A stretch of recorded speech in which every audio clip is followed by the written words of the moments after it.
নমস্কাৰ সৰু সৰু কিন্তু ভয় লগা কিছু ভৌতিক ঘটনালৈ প্ৰত্যেক দিনাখনৰ দৰে মই ঝৰ্ণা আহিছোঁ আপোনালোকৰ কাষলৈ আৰু আজি লৈ আহিছোঁ নিবেদিতা নাথে লিখি পঠিওৱা এক বৰ শিহৰণকাৰী অভিজ্ঞতা।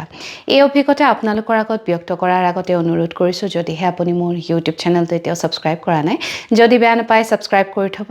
ইনষ্টাগ্ৰামত থকা একাউণ্টটো ফ'ল' কৰিবলৈ নাপাহৰিব আৰু ফেচবুকৰ পেজখনো যদি এতিয়ালৈকে ফ'ল' কৰা নাই তাকো কৰি থ'ব, যাতে মোৰ ভিডিঅ'বোৰ অহাৰ লগে লগে আপোনালোকে এটা ন'টিফিকেশ্যন পায়। এতিয়া আগবাঢ়োঁ নিবেদিতাৰ অভিজ্ঞতাৰ ফালে। এই ঘটনা 2009 চনত আৰু এই ঘটনা নিবেদিতা আৰু নিবেদিতাৰ বায়েকৰ লগত ঘটিছিলে। কি ঘটিছিলে সেইটো জনাৰ আগতে আমি তেওঁলোকৰ ঘৰখনৰ বিষয়ে অলপ জানি ল'ব লাগিব। নিবেদিতাহঁতৰ ঘৰখন এখন জইণ্ট ফেমিলি। তেওঁলোকৰ বৰ্তাকৰ, খুৰাকৰ আৰু তেওঁলোকৰ তিনিও ঘৰ মানুহৰ মানে নতুনকৈ নিগাজিকৈ ঘৰ সজা আছে, কিন্তু একেটা বাউণ্ডেৰীৰ ভিতৰতে। মানে মূল গেট এখনেই আৰু তাৰপিছত মাজত বৰ্তাকৰ ঘৰ, এটা ফালে খুৰাকৰ ঘৰ আৰু এটা ফালে নিবেদিতাহঁতৰ ঘৰ। আৰু বৰ্তাক আৰু খুৰাকৰ ঘৰৰ বাথৰুমকেইটা তেওঁলোকৰ ঘৰৰ পিছফালে আৰু মাজেদি এটা লুংলুঙীয়া বাট, সেই বাটটোৰেই তেওঁলোকৰ বাথৰুমলৈ যাব পাৰি। নিবেদিতাহঁতৰ ঘৰটো যিহেতু একেবাৰে শেষত বনাইছিলে, গতিকে তেওঁলোকৰ এটাচ বাথৰুম আছে আৰু সেয়েহে তেওঁলোকৰ পিছফালে যাবলগীয়া একো নাই, কিন্তু বাৰীখনো কমন এখন বাৰী পিছফালৰ, গতিকে কলপাৰ চলপাৰ গোটেইখিনি কমন, কেৱল ঘৰকেইটাহে তিনিটা বেলেগ বেলেগ ঘৰ। নিবেদিতাহঁতৰ ঘৰৰ মূল যিখন মানে গেট, তেওঁলোকৰ মানে সন্মুখৰ যিখন বাৰাণ্ডাৰ পিছত যিখন চোতালৰ পিছত গেটৰ গাতে লাগি এজোপা বৰ পুৰণি গছ আছে। সেই গছজোপা মানে তেওঁলোকৰ আজু ককাৰ দিনৰে গছ আৰু গছজোপা অলপ জয়াল বুলি সকলোৱে কয়, কিন্তু নিবেদিতাহঁতে কেতিয়াও একো অনুভৱ কৰা নাই আৰু সেই গছজোপা কোনেও নাকাটেও। নিবেদিতাহঁতৰ বৰ্তাকৰ এখন দোকান আছে তেওঁলোকৰ গাঁৱতে, আৰু দোকানত সন্ধিয়াৰ সময়ৰ পৰা ৰাতি 9 মান বজালৈকে বৰমাক বহে। প্ৰায় 6-6:30 মান বজাত বৰমাক যায় আৰু 9টা মান বজালৈকে তেওঁ তাতে থাকে। যিদিনাখনৰ কথা নিবেদিতাই শ্বেয়াৰ কৰিছে, সেইদিনা প্ৰায় আবেলি 6:30 মান বজাত নিবেদিতাৰ বায়েক বজাৰলৈ বুলি মানে দোকানলৈ বুলি ওলাইছে। তেওঁলোকে কিবা ডালমুট চালমুট খাব আৰু, গতিকে বায়েকে তাই ওলাইছে আৰু তাহাঁত ওলাই মানে তেওঁলোকৰ পদূলিমুখ পালতেই বায়েকৰ মনত পৰিলে তেওঁলোকে পইচাই লোৱা নাই, গতিকে কি কিনিব সেইবুলি দুইজনীয়ে আকৌ ঘৰলৈ বুলি সোমাই আহিছে। সোমাই আহোঁতেই তেওঁলোকে দেখিছে পিছফালৰ পৰা মানে কলপাৰৰ পৰা তেওঁলোকৰ বৰমাকে এটা হাতত বাল্টি লৈ বৰ খৰকৈ খোজকাঢ়ি আহি আছে। তাৰপিছত নিবেদিতা আৰু তাইৰ বায়েকে বৰমাকক মাতিলে যে, বৰমা কি হ'ল, দোকানলৈ আজি যোৱা নাই নেকি? তেতিয়া মানুহগৰাকীয়ে বিৰাট খঙত দুয়োজনী ছোৱালীলৈ চালে, পিছে একো উত্তৰ নিদি মানুহগৰাকী মানে যি বাটেৰে আহিছিলে আকৌ সেই বাটেৰে উভতি গুচি গ'ল। নিবেদিতাহঁতৰ অলপ আচৰিত লাগিলে যে বৰমাকে কিয় মাতা নাই।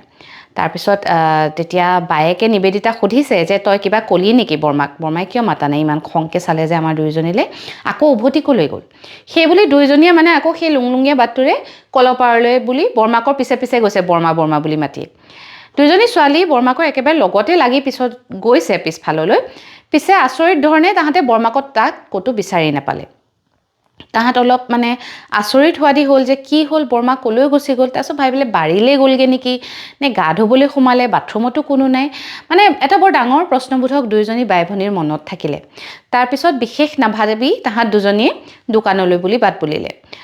দোকানলৈ গৈ দোকানৰ সন্মুখত যেতিয়া ৰৈছেগৈ, তেতিয়া দুয়োজনী বাই ভনী অবাক, কাৰণ দোকানত বৰমাক বহি আছে। তেতিয়া নিবেদিতা আৰু নিবেদিতাৰ বায়েকে সুধিলে, বৰমা আপুনি কেতিয়া আহিলে?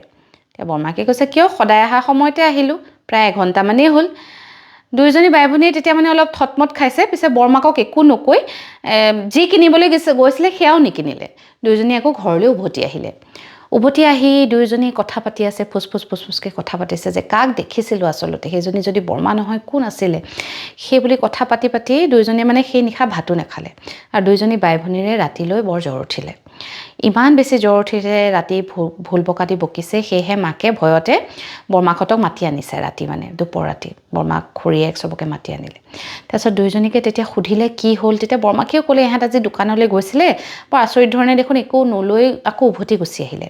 তেতিয়া যেতিয়া জোৰ দি সুধিলে ছোৱালী দুজনীক তেতিয়া তাহাঁতে ক'লে যে আচলতে তাহাঁতৰ লগত কি ঘটিলে আৰু সেই কথাটো শুনি মানে বৰমাকটো বিৰাটেই বেছি আচৰিত হৈছে কাৰণ তেওঁ ঘৰলৈ উভতি অহাই নাই যোৱাৰ পৰা একেবাৰে নিশা 9মান বজাতহে আহিছে গতিকে কাক দেখিলে কি হ'ল তেতিয়া পিছে বৰমাকে শেষত এটা কথা কৈছে যে তেওঁলোকৰ সেই বাটটো মানে আগতে গৰুখীয়া বাট আছিলে যিটো বাটেৰে তেওঁলোক পিছফাললৈ যায় বাৰান্দালৈ যায় মানে কলপাৰলৈ যায় তাৰ পিছফালে ডাঙৰ ডাঙৰ পথাৰ আছে পথাৰলৈ যোৱা বাটটো সেইটো আগতে সেই বাটেৰে মানে মানুহ নিশাও খোজ কাঢ়িছিলে আৰু তেওঁলোকৰ পদূলি মুখত যিজোপা পুৰণি গছ আছে আজু ককাৰ দিনৰ সেই গছজোপা বিৰাট জয়াল আৰু সেই সন্ধিয়া মানে সাজ লগাৰ সময়ত সেই গছজোপাৰ পৰা কিবা বস্তু ওলাই আচলতে সেই বাটেৰে কৰবালৈ যায় আগতে মানে তেওঁলোকৰ শাহুৱেকে দেখিছে শহুৰেকে দেখিছে বা বহুতৰ মুখত তেওঁলোকে সেই কথা নুশুনা নহয় সেয়ে সাজ লগাৰ সময়ত সাধাৰণতে ঘৰৰ পৰা বাহিৰলৈ ওলাবলৈ নিদিয়ে ঘৰৰ ল'ৰা ছোৱালীবোৰক এই কথা শুনাৰ পিছত তেতিয়া মানে নিবেদিতাৰ বায়েক খাটাং হ'ল যে তেওঁলোকে আচলতে বেলেগ কাৰোবাকহে দেখিছিলে এই ঘটনাটো ঘটা আজি বহু বছৰ হ'ল 2009 চনৰে কথা কিন্তু আজিও যেতিয়া তেওঁলোকৰ মনত পৰে এতিয়া তেওঁলোকৰ গাঁওখন বহুত সলনি হ'ল বহুত উন্নত হ'ল পিছে সেই লুংলুঙীয়া বাটটো এতিয়াও আছে আৰু সেই গছজোপা মানে আজু ককাৰ দিনৰ গছজোপা এতিয়াও তেনেদৰেই আছে পিছে এতিয়াও নিবেদিতাহঁতে সেই গছজোপালৈ চালে তেওঁলোকৰ গাৰ নোম অলপ শিয়ৰি নুঠা নহয় বৰ আচৰিত ধৰণৰ ঘটনা এটা আজি পঢ়িলোঁ আপোনালোকৰ আগত বিলাই দিলোঁ শুনি কেনেকুৱা পালে জনাবৰ কাৰণে ভিডিঅ'টোৰ তলত কমেণ্ট কৰিবলৈ নাপাহৰিব লগতে আপোনাৰ যদি কিবা অভিজ্ঞতা আছে যিটো মোৰ লগত শ্বেয়াৰ কৰিব বিচাৰে তেনেহ'লে মোৰ মেছেঞ্জাৰত গৈ এটা মেছেজ কৰিব বহুতে অৱশ্যে লিখে যে আজিকালি আপুনি মোৰ মেছেজবোৰ নপঢ়ে মই সকলোৰে মেছেজ পঢ়োঁ নিশা যেতিয়া শুবলৈ যাওঁ আধা ঘণ্টা এটা লৈ সকলোৰে মেছেজ পঢ়োঁ পিছে মেছেজবোৰৰ উত্তৰ দিয়া নহয় তাৰ বাবে মই দুখিত চেষ্টা কৰিম প্ৰত্যেকৰে উত্তৰ দিবলৈ পিছে নিদিলেও বেয়া নাপাব ইয়াৰ অৰ্থ এইটো নহয় যে আপোনালোকে দিয়া মৰমবোৰ মই লোৱা নাই মই তাৰ বাবে সদায় আপোনালোকৰ আগত ঋণী হৈ ৰ'ম লগতে আধা লিখা চিঠিৰ বিষয়ে কালি কৈছিলোঁ যিসকলৰ আধৰুৱা প্ৰেম বা প্ৰেমে এতিয়াও পূৰ্ণতা পোৱা নাই আৰু প্ৰিয়জনক মনৰ কথা খুলি ক'ব পৰা নাই তেনেহ'লে আপুনি মোৰ যোগেৰে তেওঁলোকক জনাব পাৰে তাৰ বাবে মোৰ মেছেঞ্জাৰত গৈ আপোনালোকৰ আধা লিখা চিঠিখন মোলৈ লিখি পঠিয়াব আধা লিখা চিঠি মানে হৈছে নিজৰ মনৰ কথা আপুনি এতিয়ালৈকে ব্যক্ত কৰিব পৰা নাই আপোনাৰ প্ৰেম কাহিনীৰ বিষয়ে মোক লিখি পঠিয়াব আপোনাৰ মনৰ কথা মই ঝৰ্ণাই আপোনাৰ প্ৰিয়জনৰ আগত ব্যক্ত কৰিম তাৰ বাবে মেছেজটো কৰোঁতে ওপৰতে আধা লিখা চিঠি বুলি আৰম্ভ কৰিব যাতে মেছেজটো পঢ়িবলৈ মোৰ সুবিধা হয় আজিৰ এই অভিজ্ঞতা ইয়াতে সামৰিছোঁ কাইলৈ নিশা এক নতুন ঘটনালৈ আপোনাক আশা পাম এতিয়া লৈ আহিছোঁ শুভৰাত্ৰি